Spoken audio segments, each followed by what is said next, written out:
Shalom, saudara dan saudari yang terkasih dalam Tuhan kita Yesus Kristus.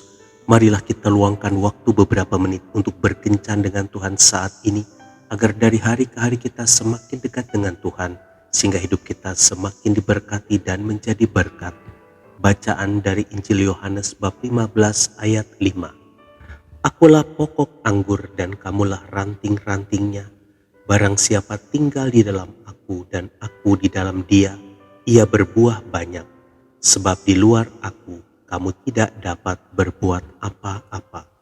Demikianlah sabda Tuhan, terpujilah Kristus.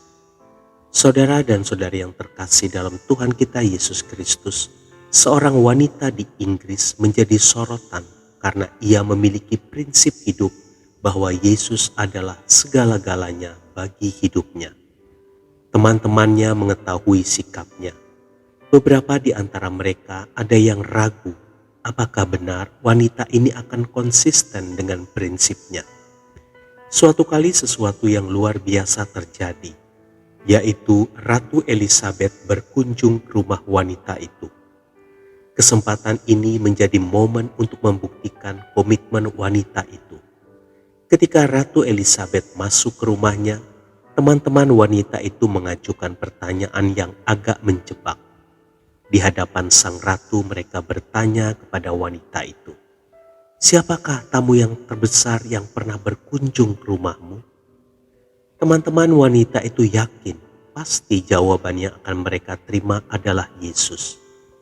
Namun tidak diduga wanita itu menjawab, "Tamu terbesar yang pernah datang ke rumah saya adalah Ratu Elizabeth."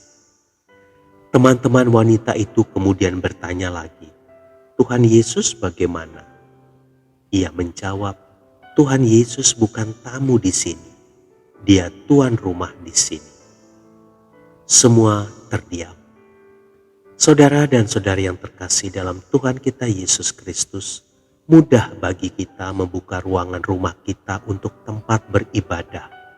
Namun tidak mudah untuk membuka ruangan hati kita bagi kehadiran Yesus saat ibadah, doa, dan pujian berlangsung.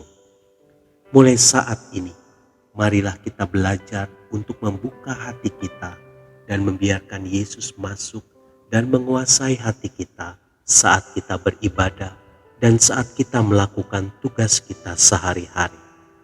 Ketika kita membiarkannya masuk dan kita merasakan kehadirannya setiap saat dalam hidup kita, maka kita akan merasakan penyertaannya yang luar biasa dalam hidup ini. Tuhan Yesus memberkati. Marilah kita berdoa dalam nama Bapa dan Putra dan Roh Kudus. Amin.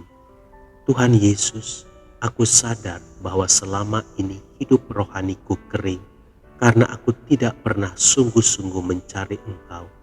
Semua ritual keagamaan yang kulakukan hanya merupakan kewajiban bagiku dan bukan kebutuhan utama bagiku. Yesus, aku membutuhkan Engkau.